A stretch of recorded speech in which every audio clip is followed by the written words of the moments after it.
Bonjour les barracudas. Vous n'allez pas le croire, c'est vous qui êtes à l'honneur aujourd'hui. Car on va parler poiscaille. Mais avant de vous sentir flatté, regardez ce qui va suivre. Vous me remercierez à la fin. Car les bébêtes que nous allons voir ne sont peut-être pas celles que vous attendez. Parcourons donc mer et océan à la recherche des plus... beaux spécimens de cette planète. Prenez votre respiration, plongée imminente.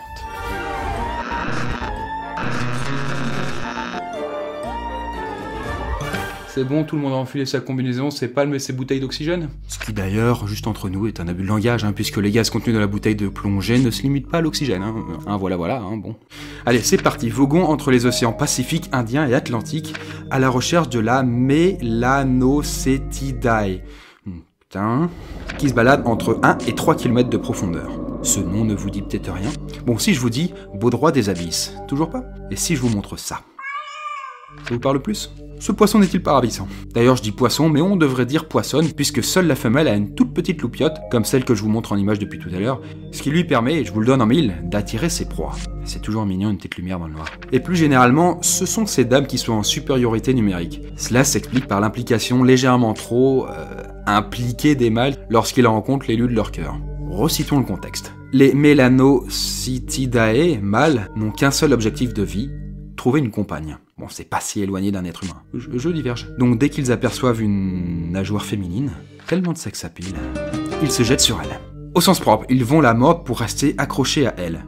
Voilà, accrochés comme ça tout le temps, définitivement. Et comme leur bouche est occupée, ils ne pourront plus se nourrir, ils vont alors perdre progressivement leur organe jusqu'à ce que seul subsiste une paire de testicules, que la femelle utilisera quand elle souhaitera féconder ses œufs. Bon, il y a quelques petits points de divergence avec nous quand même.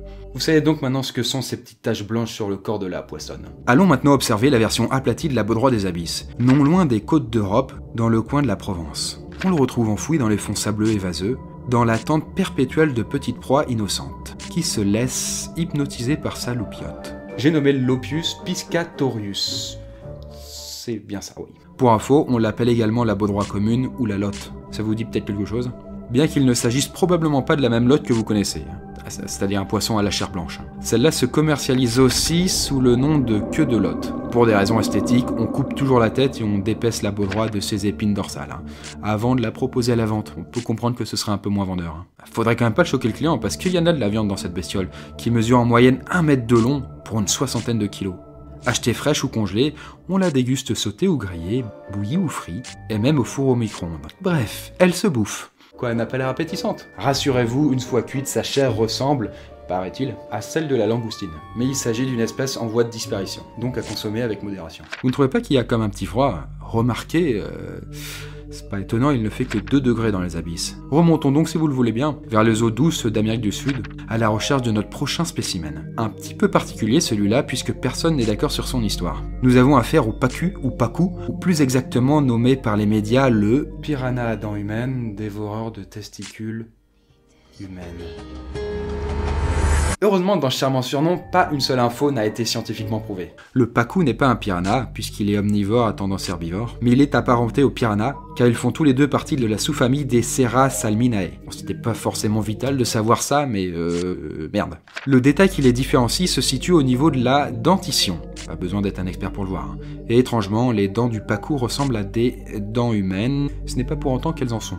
Les pacus se nourrissent principalement de fruits et de noix. Il semblerait qu'ils soient un peu bigleux. Et c'est un documentaire qui lance en 2011 cette polémique en reportant en Papouasie-Nouvelle-Guinée des attaques de pacous qui auraient stérilisé plusieurs pêcheurs locaux. En d'autres termes, nos petits poissons auraient été mordus, ce qui paraissait être des noix. Mais aucune source fiable confirmant ces agressions n'a été établie à ce jour. Sans compter que Bernard Hugueny, un chercheur au Muséum d'Histoire Naturelle de Paris, a affirmé en 2014 qu'il ne s'agissait que d'un mythe. Bon, sachant que les pacus ont été retrouvés en Suède, au Danemark, dans les États de Washington, de l'Illinois, du New Jersey, et plus récemment même dans la Seine à Paris. Je préférerais que tout ça soit plutôt une légende. Et on termine avec le plus beau spécimen d'entre tous. Pour cela, nous allons jeter un coup d'œil vers l'océan Atlantique, ainsi qu'au large des îles du Cap-Vert. Et notre dernier invité se nomme Colophrynidae. Oui, c'est ma première prise. Et il ressemble à... ça. Oui, on dirait un énorme pot avec des nageoires. Qu'est-ce que tu vas faire? Son nom grec peut se traduire par tronc crapaud, en rappel à sa forme, comment dire, originale. Et surprise, il fait partie de la famille des Lophiiformes, la même que nos deux baulois de tout à l'heure. On ne s'en serait même pas douté, hein, c'est con. Et donc, les procédés de reproduction sont exactement identiques. Donc, le mâle vient mordre la femelle et mourir accroché à elle, hein, voilà. Autrement, on ne sait pas grand-chose sur ce poisson, qui est en train de disparaître. Pour cause, seulement 2 mâles vivant en liberté ont été identifiés à ce jour. D'après la fiche base. Cette petite bouille finira-t-elle par nous manquer? C'est à méditer. Voilà, on a fait quelques petites blagues sur ces poissons, mais je rappelle quand même que dans la nature, il n'y a pas de créatures moches ou belles. La beauté est un concept humain et vachement subjectif. Ces animaux, aussi beaux soient-ils, sont parfaitement adaptés à leur milieu. Et chacune de leurs espèces est plus vieille que l'humanité. Ils ont donc vécu bien avant nous et peut-être qu'ils nous survivront. Enfin, peut-être pas pour le dernier. Donc un petit peu d'humilité par rapport à tout ça, je pense pas que ce soit mal. Je dis pas ça parce que c'est mes copains. Voilà la poiscaille, j'espère que vous êtes reconnus dans les exemples que nous avons cités. Et si ce n'est pas le cas, ce sera un peu dommage. Dites-moi si je dois remettre le couvert. Et le gage de la vidéo était... Garde les mains attachées derrière le dos toute la vidéo, car tu les bouges trop. En attendant, comme on a beaucoup parlé de vous aujourd'hui, si, je vais m'accorder un petit moment narcissique à mon tour, ça me ressemble tellement pas en plus, c'est dingue, avec la chaîne du jour. Je vous présente donc un jeune dessinateur qui a eu la grande gentillesse, ou un cruel manque de goût pour d'autres, de faire mon portrait. Son nom est Mister Analphabet, et le lien de sa chaîne est en description. Il a fait également d'autres chefs-d'œuvre, donc si vous aimez voir dessiner, allez y jeter un petit coup d'œil. Merci d'avoir vu cette vidéo et je vous dis à la semaine prochaine.